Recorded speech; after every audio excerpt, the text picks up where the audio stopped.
I'm Tyler. And I'm Paige. And this is the Wendi Collective. Yippee! Okay. It's been Okay. I'm having like a technical issue. Like I can't really see you or let me see if I can help you. Hold on. You can if you can. I have a question. Mm-hmm. What do horses eat? It's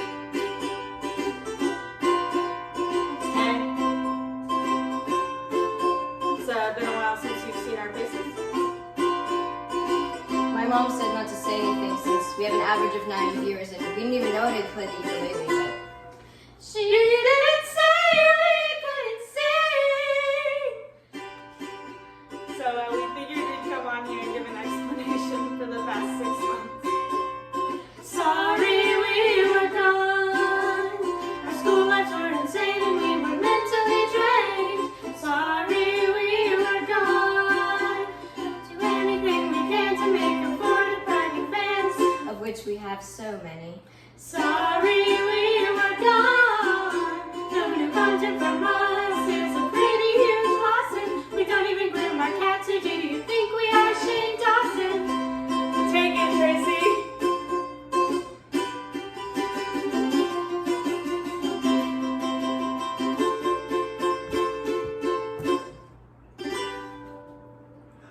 Let me look snatched on the lower camera. Hi. Is this side? Is it a eureka or is it a thumb? Alright, squad. BP. Oh, should we start in sign language? Yes. Okay. Okay.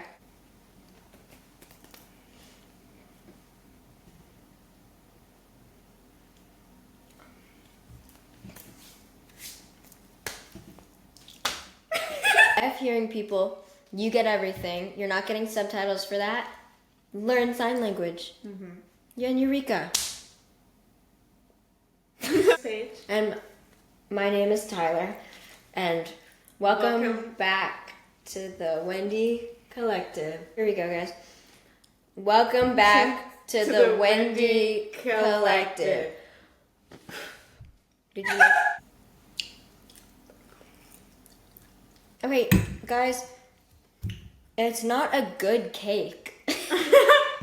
Someday somebody's gonna make you wanna turn around and say goodbye. Sad and blue, yes it's true, girl. We like to say to the new girl in town. Okay, guys. We're gonna be talking about our favorite movie in the entire world. It's very important. Bridesmaids. The relationship that this movie has filled my body with. What? I don't even know how to explain how I feel about this movie. Let me just tell you that I think that me and Bridesmaids are one. And I can only speak for myself, but I feel as though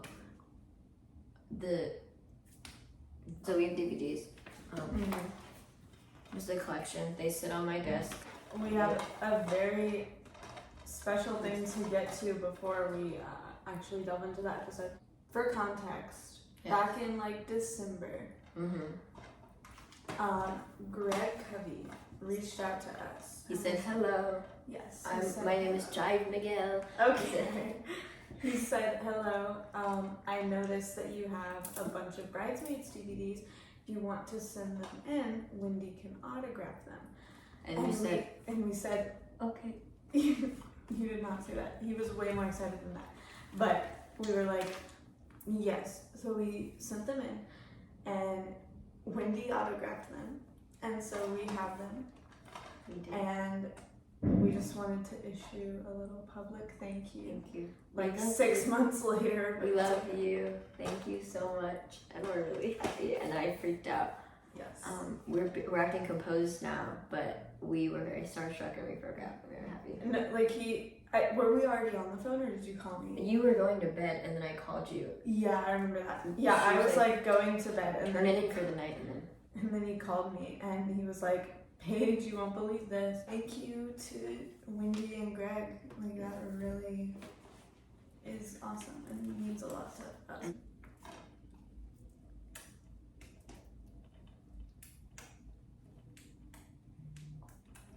My babies. Alright guys, welcome to the Bridesmaids episode. This one was a long time coming. So, yes, the Bridesmaids episode has been like 6 Marinating. months. It's been like marinating. It's been Marinating. like 6 months in the making because Because we have always, like, we've had this plan, but we just never ever could do it because life got really, really crazy. and because it's probably like the biggest piece of influential wedding media, at least to us, like our favorite. For sure. It had to have a very big, important episode, we think. Yeah.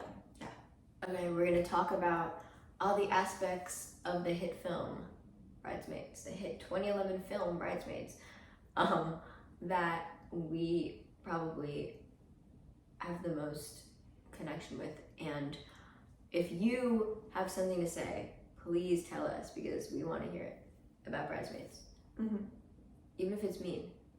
My husband put my headband on my head this morning. It's really nice. Thank you. Bet you guys giggle together in bed. Have little names for each other.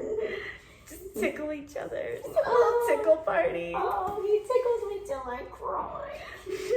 We'll enjoy it because it's not gonna last. Let me tell you a story. Mother's Day, you know what I got? A framed picture of myself wearing shorts, bending over a picnic basket at the 4th of July picnic. And it said, "Happy Mother's Day, ham slacks." Let's talk about the relationship dynamic between Lillian, Helen, and Annie, and how that is personally relatable, because it is.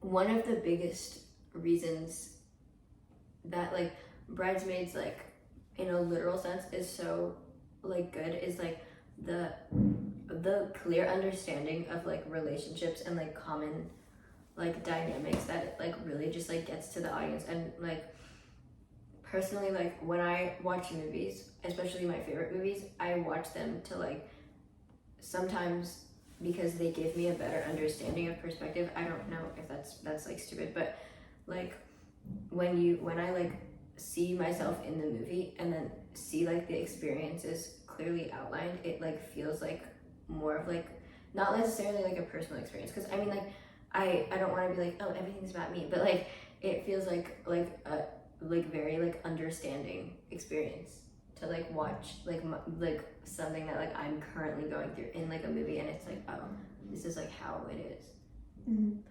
I feel like with it like resonates in a lot of different ways for a lot of different people.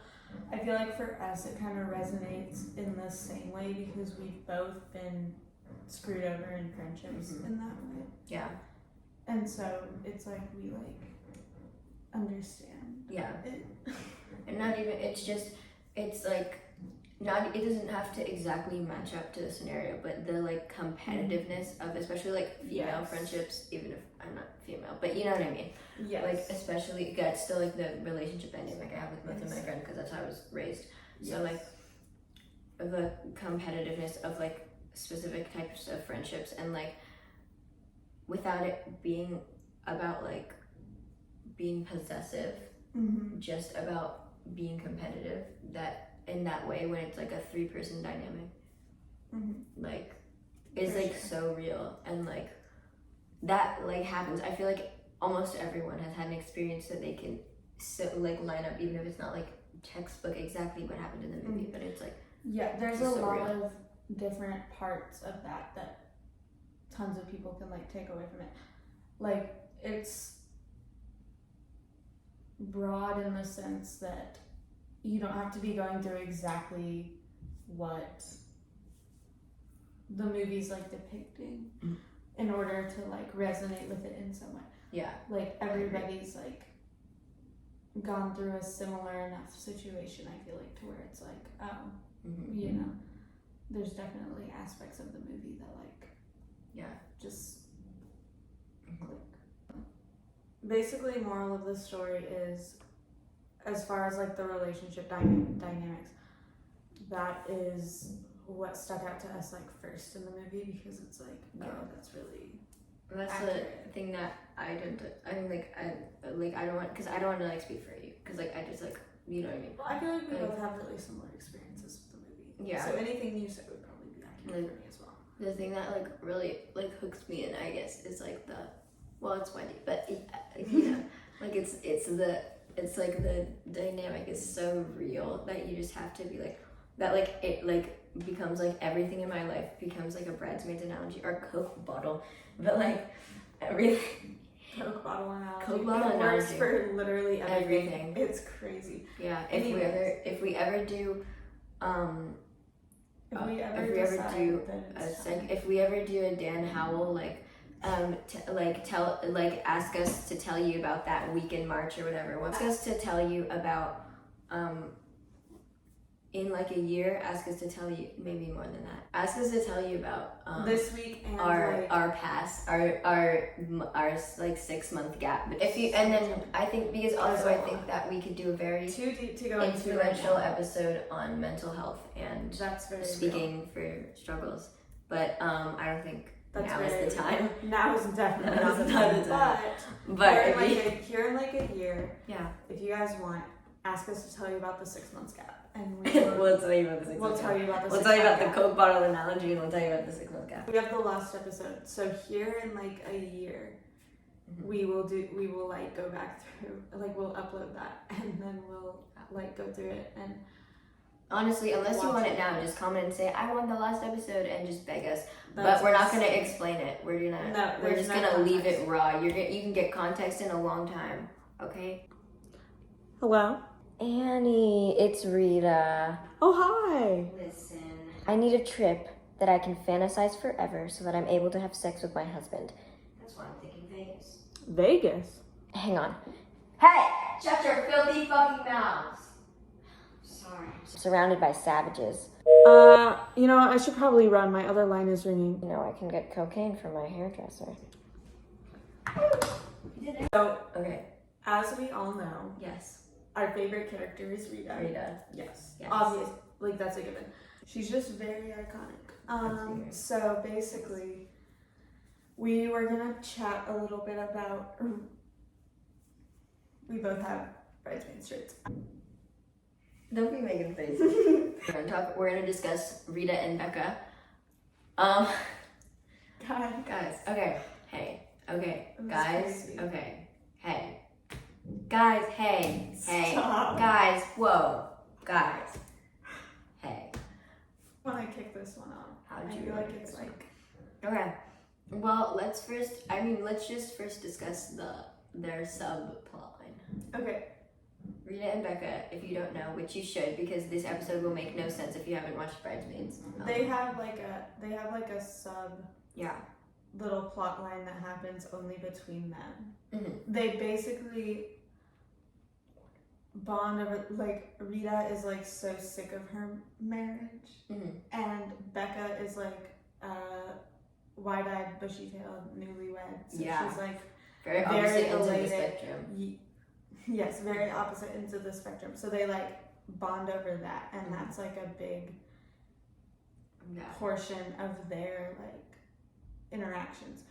It's canonly, as far as we are in the conversation right now, they are both straight women, Yes. and we know that, and we're not the type to be like, oh, this is canon representation of Right. like right. They're both obviously LGBT straight. people. It's just like Yeah. It's just something quirky that happened. yeah, and we like to joke a lot. Yes. About- Well, and again, it's not just like people like. Yeah. Well, I mean, People are crazy. people are crazier than us about it. We think that they're little. Basically, we just We they're just mini. think they're minuscule. All right, Mama. How long do you have to be down here? I don't have to be down here at all. We might need some time alone with our viewers. Story time. We have a very lovely story for you today, Mm-hmm. entitled Lip Gloss. Lip gloss by In Love with Night. Becca calls on a rainy Thursday when the kids have been at school for an hour and the silence in the house still feels precious and new. Rita's sitting on the couch, ignoring her Power Yoga in Your 30s DVD and painting her toenails a pearly, shimmering blue. Kevin says he needs some time to think. Becca says, her normally bright voice carefully subdued. He's gone to stay with his mom. Becca's voice wavers just a little, barely enough for Rita to hear. Took all this stuff? Rita closes her eyes and leans back against the couch. I'm sorry, sweetie. Rita stares down at her feet and listens to the rain beat against the window. She normally doesn't like this color after all. She'll strip it off as soon as it dries and repaint them her usual red. Alright, in love with tonight. This is too much foot stuff. I don't know about this. What do I... What do I do now? Becca asks. Rita twists the cap firmly onto the bottle. We take a vacation. Ooh. We're gonna have a girls' weekend, Becca. That means somewhere private where we can drink. We'll have a great time, I promise. Our own little off-season spring break. Becca laughs at that. Rita nods to her reflection in the glass. She's going to take Becca under her wing and fix her up right. That's what friends are for. That's what friends are for. In good times. In bad times, I'll be on your side forevermore. They rent a car and drive straight from the airport down to the water. Rita stands on the beach, her fingers twisted in the straps of her sandals. Becca walks out into the edge of the surf, letting the last gasps of the waves break white and soft around her ankles. It's gorgeous here. Oh, it's gorgeous here. She calls back over her shoulder. They need to get to the beach house and put their stuff away so they can go in search of a liquor store. I hardly know her store. This is top shelf tequila. Rita leans over the counter and waves the glass under Becca's nose. There are plenty of people, plenty of my exes even, who would have me shot on sight for what I am about to do to this tequila. Is she gonna like kill it? Like, is she gonna... Becca laughs. Her eyes wide. Her lips. Well, what is it you're gonna do? Becca asks, and Rita realizes that she's just been standing there for a minute. Glass shoved in Becca's face, not moving. She shakes herself and turns back to the blender. I'm gonna mix it with processed fake strawberry Blender? crap. Like, Brian. Stop. Mix it with processed fake strawberry crap that's 90% high fructose corn syrup, she says, dumping the tequila into the machine and setting the lid pretty tightly in place. And even worse, ice. I'm gonna fuck up genuinely good tequila with nasty, nasty fill. It'll still get us drunk. Becca says, and now her grin is wide and cocky, like the sorority girl Rita belatedly remembers she must have been. I expect us to drink all of it. They do, every last bit. Half of it sitting on the couch watching 80s movies off satellite, and the other half dancing around the living room, aggressively serenading each other with love themes from those same movies. Rita knocks a lamp off a shelf and breaks it. Becca gets on the coffee table to showcase her dancing and almost nosedives into the couch, getting off again. Whoa. They have to help each other up the stairs to bed. Outside the bathroom, Becca leans in and presses a kiss to Rita's cheek. Good night. No, that's you. Good night. She says. See you in the afternoon, probably. Rita has to laugh. Shit, yes, I'm too old for this. The next day, Rita drives back into town while Becca sunbathes on the porch. To be accurate, the next late afternoon. They really did sleep most of the day away with their hangovers. She told Becca she was getting wine for the evening, on the grounds that they probably won't get nearly on the grounds that they probably won't get nearly as fucked up on that. Probably, if they're lucky. Really, she's going back to a store she had glimpsed down the street from the liquor store. Getting the wine takes 5 minutes. In the store, out, throw it in the trunk. Then she locks the car and walks down to the Lover's Lane boutique. It's just like Lauren Lane boutique. it's just like still it's a successful trip, and she's back at the house drinking a beer and watching the ocean before Becca's sunburn has a chance to set in. They sit out on the porch all evening, drinking the wine and talking about nothing. The breeze off the ocean is cool and wet, toying with their hair and leaving it clinging to their skin. Becca laughs at everything, even things that aren't particularly funny. Rita, I don't appreciate that. Rita appreciates the sound. It's a nice accompaniment. There's no music, but Becca dances around the kitchen, giggling to herself while she rinses out the glasses, and Rita sets up the coffee maker for the morning. She leans back against the counter when she's done, watching the edges digging sharply into her fingers as she watches Becca wave her hands and spin. I bought you something. Becca comes to a halt, rocking up onto her toes. Oh? Yeah, it's in my room. Come on. Upstairs, Becca sits on the edge of the bed, hands clasped in her lap, every inch the good girl eager for I don't like that at all. It sends a shiver down Rita's spine as she takes the She takes it off. as she takes the bag from behind her suitcase and pulls out the smooth, lurid package. Becca's eyes go wide when she sees it. It's a Bible. The word sounds awful in the quiet of the... She searches for her usual backups, brassiness, aggressive humor. She doesn't put up with awkwardness. You do know what one is for, right? Of course I do. I mean, I've never actually, but I know. You've never? She figured that's why she bought it. But having it confirmed just still pisses her the hell off. What is life going to do to this poor woman now? Becca lifts her chin and looks at Rita, direct and not quite defiant. Her fingers curling around the book in its package in a way that makes Rita want to say yes, exactly. What's the book in its package? Oh, yes. Oh, jeez. We're gonna censor that. You could show me. Becca sits down on the bed, crossing her legs. And demands Reddit. Becca's sitting nicely on the bed, her legs crossed together, her lips bright red and swollen from saying Bible verses, her free hand digging helplessly into the Bible, sweaty hair clinging to her face, and back sitting straight up, heels sitting straight down on the floor. Rita's hand curved around hers, Bible. around the Bible, curved around hers, curved around the Bible, guiding her to read it. Backing off And starting over. turning page after page, reading the same verses again and again, until she cries out with the spirit of the Holy Ghost in body. They kiss, and it doesn't taste like lip gloss. Rita breathes against her mouth for a long time.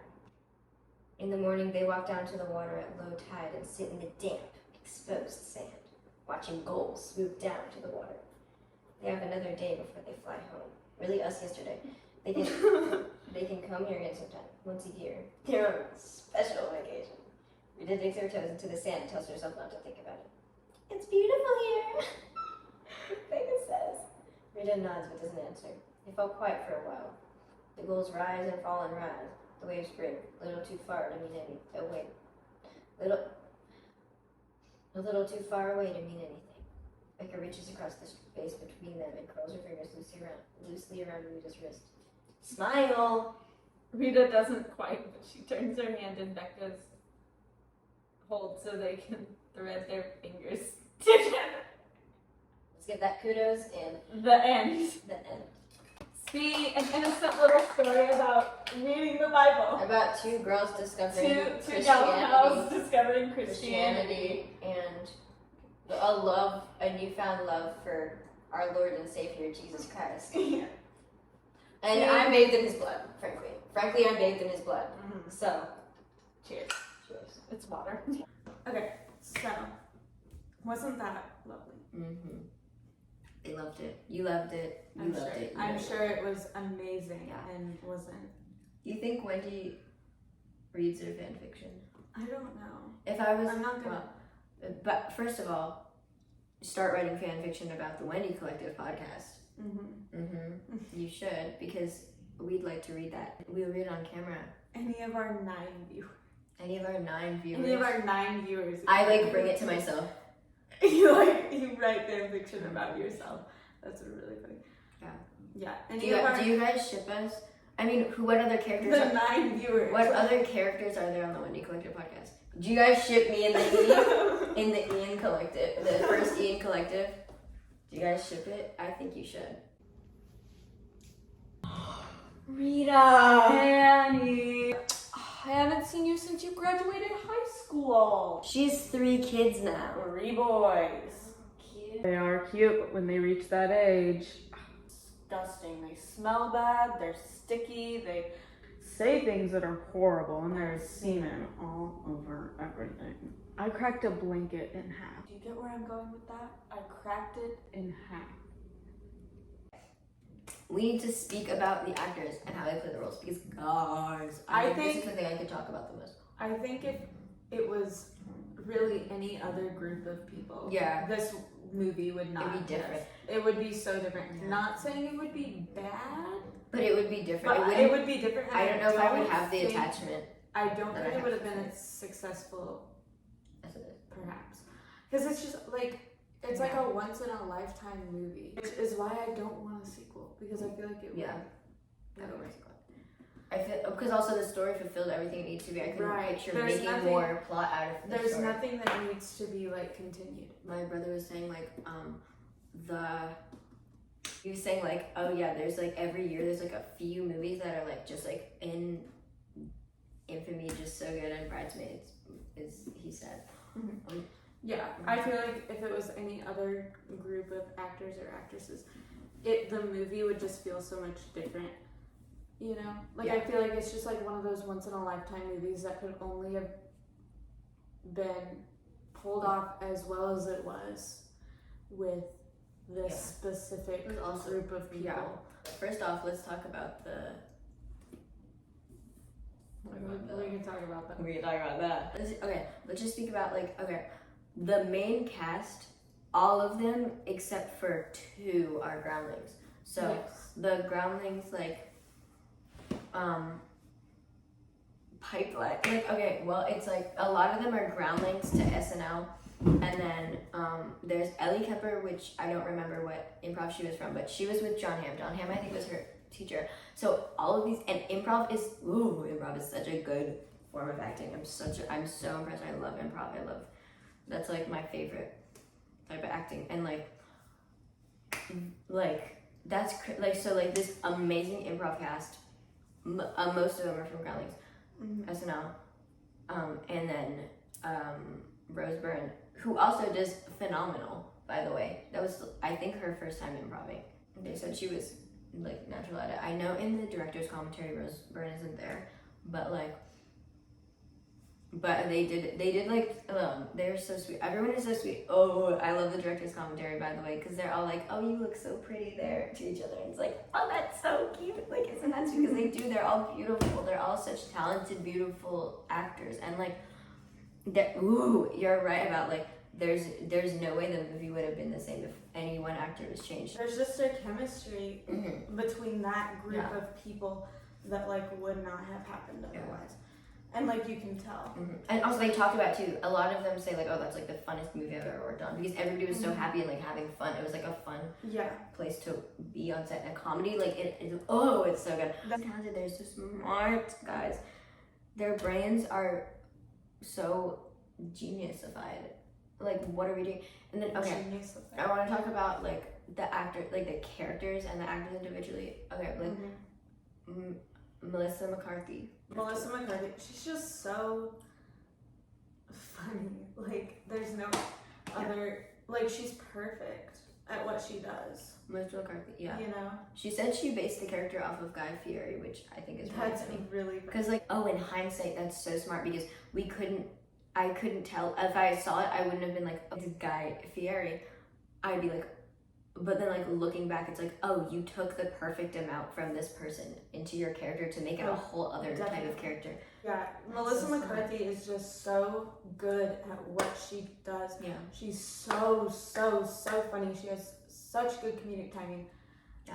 And it's she's Delivered. just yeah. the way that she delivers her lines is She's perfect. she's It's one of those perfect for the people. situation too. She bases it off of the situation that. Don't even get me started on Maya Rudolph and Kristen. They were their dynamic, and the way that each of them chose to play their respective characters was perfect. It works so Because their breed of comedy is it's very common, but you still have to get it. Yeah, it I don't fits. When they did the thing with the putting the stuff on their teeth, that's so funny. That's so good. And if you just if you're the type of person who blinks and missed interacting with that type of comedy in your upbringing, I don't know if that makes any sense, because that's the type of comedy my parents have, but that's the type of thing that they laugh at, and it's so like genius. Like you can like, it's easy to like blink an eye and be like, oh, like that, just doing that. That's so funny. It's so smart, and it Yes, provides it's such a so clear clever. breed of character. This something that I love about watching actors play characters is seeing their clear acting mannerisms come through in every character, but still being able to tell that like they're Not a different they person don't play and they the can act. they don't play every single Every- character the same. Yeah, they do. It's like Kristen Wiig. She does a lot of like this. Like she uses like her hand on her face a lot. She does a lot of like eye stuff, I feel. And like Maya Rudolph, I don't know if I've studied her acting a lot. I watch her in Big Mouth the most, so I don't get to see her face. I think that she is like so funny. Yeah, they're both great. You know. Maya Rudolph acts with her voice a lot. I feel. Yes, she Not has. just because she's the voice actress, but She like inflects things with her voice a lot. Like, she like chooses which words to add. she Like her comedy is often changing her voice in her way. I feel like she Yes. is as a person. I'm gonna save Wendy for last in this because she's very unique in this way. Mhm. With her mannerisms, I think. Amber. I like Amber. She acts with her. She's a very distinct smile that she carries through her characters. In Kimmy Schmidt, if you see like she uses like her smile a lot, and she uses like her facial expressions where she's like revving up. So it's not that she's using her like head to act. She's using like her face, and like when she speaks, and like she's like very committed. Like she'll commit to like just saying words how they need to be said, and like she like knows. Like she I thinks feel about like- that type of stuff. I feel like her along with Wendy, like there's just some actors where you can tell what the character is thinking before they even say anything. Yeah. Or even if they're just sitting background in a scene, you can tell exactly what they want the character to be thinking. Yeah. And she does that really She does well, that, yeah. I feel like. I agree with that. I could most of her characters. Her I could and be like, Wendy. oh, I know exactly what type. of Yes, I know Like- exactly what's going through her Yeah. head. And although Ellie Kemper is again, she's the type of person to kind of get typecast as she always ends up being some sort of like innocent, Goofy, like goofy innocent person, like yeah. Kimmy Schmidt and like The Office. I think The Office is probably to live because I mean like go back and the blowjob girl, like I don't know how goofy and innocent that was, but I mean it's oh my god, wait, can I tell that story? That me and my family friend, I was making her guys, my family friend and I were watching Bridesmaids because I made her watch Bridesmaids, and then she was like, oh, that actress, I know her from somewhere. And I was like, oh, Ellie Kemper, do you know her from like that, like, you know, I like listed some of her shows and stuff. She was like, oh no, I think I know her from this video, and she whips out the blowjob girl. And I was like, oh my god, Tracy. That is Also my mom's insane. name. I like, yeah, also guys, did you see Ellie Kemper in 21 Jump Street? Because the post-credits sequence is really jarring. Anyways, I like got really shocked because it's her. Ellie Kemper. I hardly know her.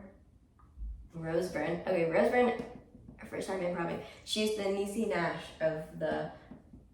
No, she really is. Because Niecy Nash is the person that was like, I've never improv before, and then she just went on Renown when she would like knocked She it was out of like the park. perfect. Because like yeah, It was insane. Not to clap. It was insane. yeah, And it's like one of those, yeah, it just like fell into place. yeah. Like again, without Rose Byrne, Mhm. it would not be the same. She's the okay. I think Rose Byrne is the.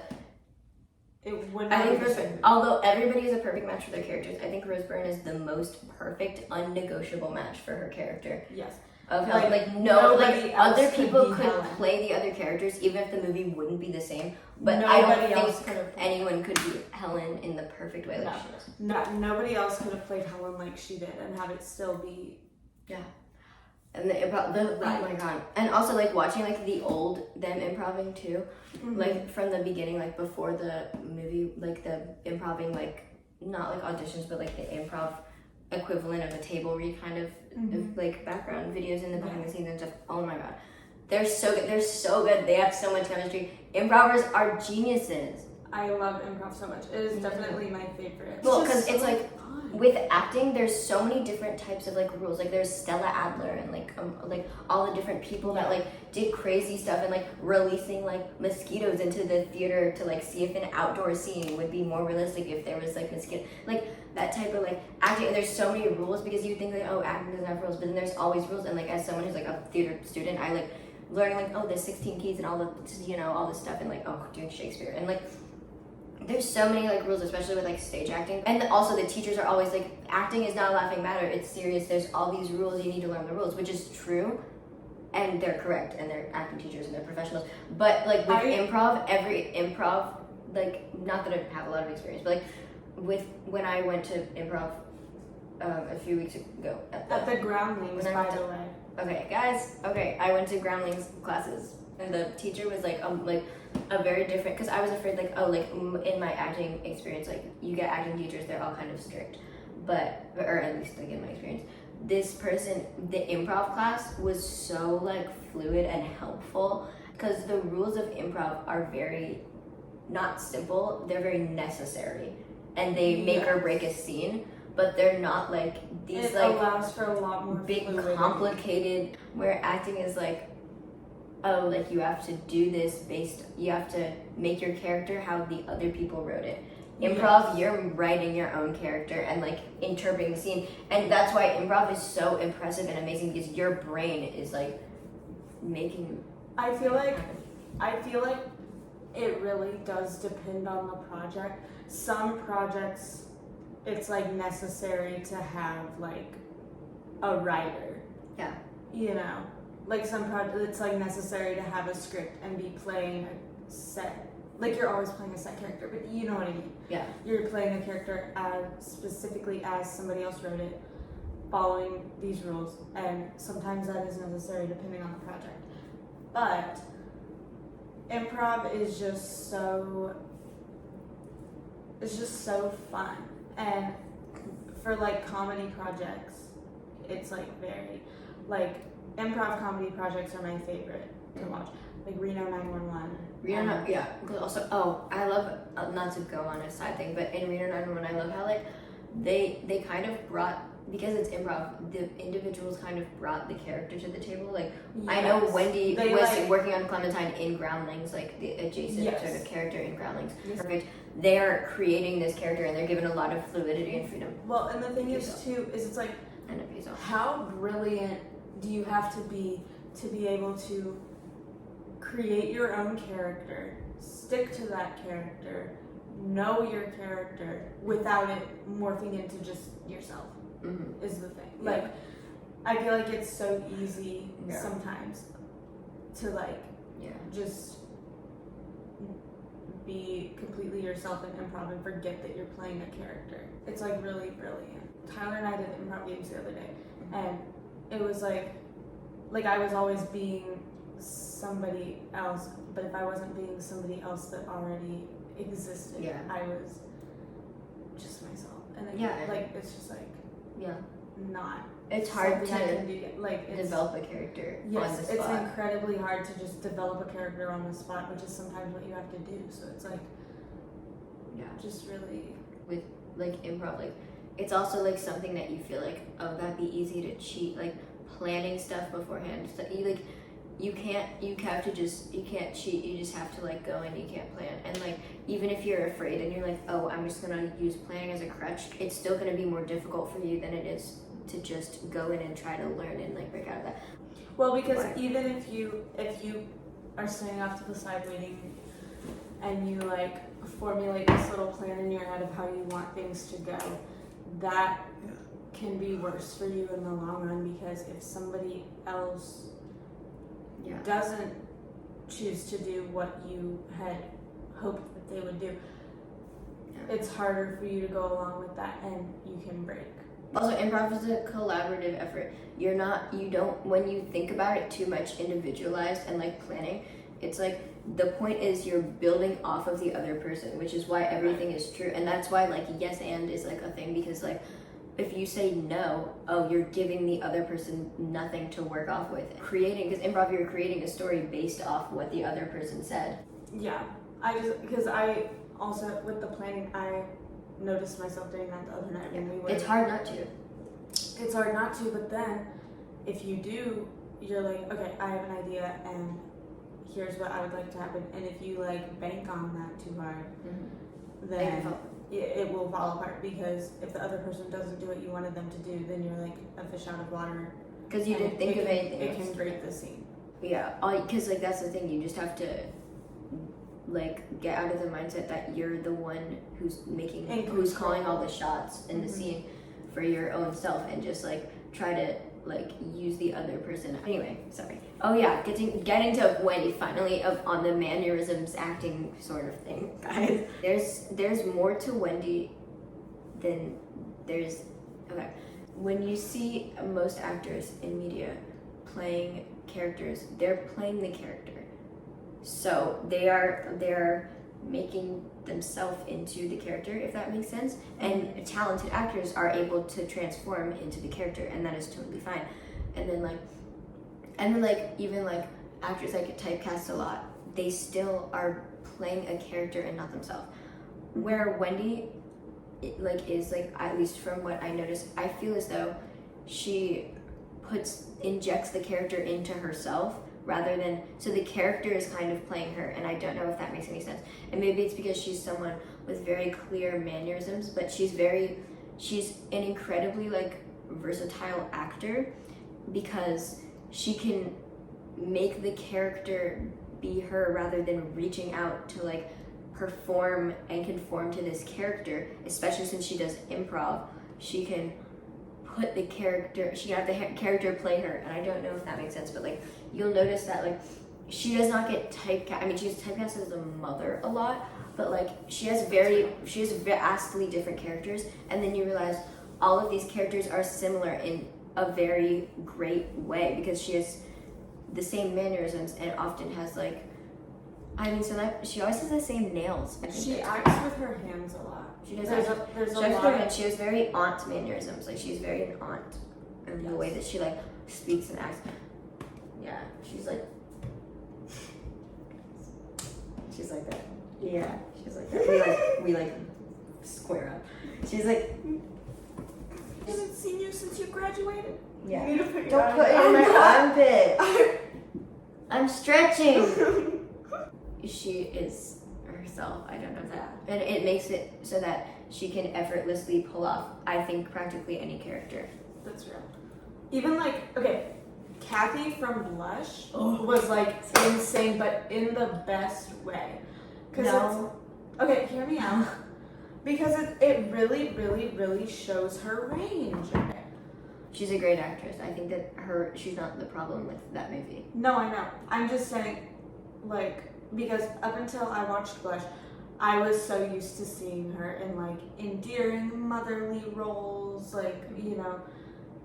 none of her projects before I saw that were ever too serious. They were always lighthearted, and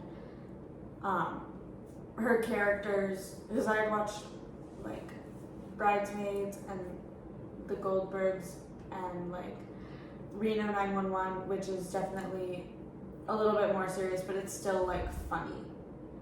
It's not a dramatic role, Yeah. So then when I watched Blush, I was like, oh, she really, really knows what she's doing. Yeah. She's not the type to just be able to play two types of characters really well. Yeah. Does that make sense? Well, yeah. It really brought that to light for me, and then I was like, oh yeah, she really can play anything, because it was Oh yeah. Well, also, does that make sense? yeah. I mean, because she is her mom, she's not really afraid to do anything. Blush is crazy, because stuff just keeps happening. Okay, I feel in a really roundabout way, Blush can be seen as what an accurate depiction of depression can look like. If the people that made Blush were given reasonable take built on assumption, I think they could have pulled off something that was unironically a good representation. We wrapped up everything we had to say in a pretty timely manner. I think that was a good episode. I think it went really well. Yeah, we slayed. We did great. Tyler, do you know what I want to do now? What do you want to do? I want to go listen to the Chipmunks' greatest hits and pee on Terry. I'd love to go listen to the Chipmunks' greatest hits and pee on Terry with you. Pee on Terry, listen to the Chipmunks. Pee on Terry, listen to the Chipmunks. Alvin, Simon, Theodore. Bye.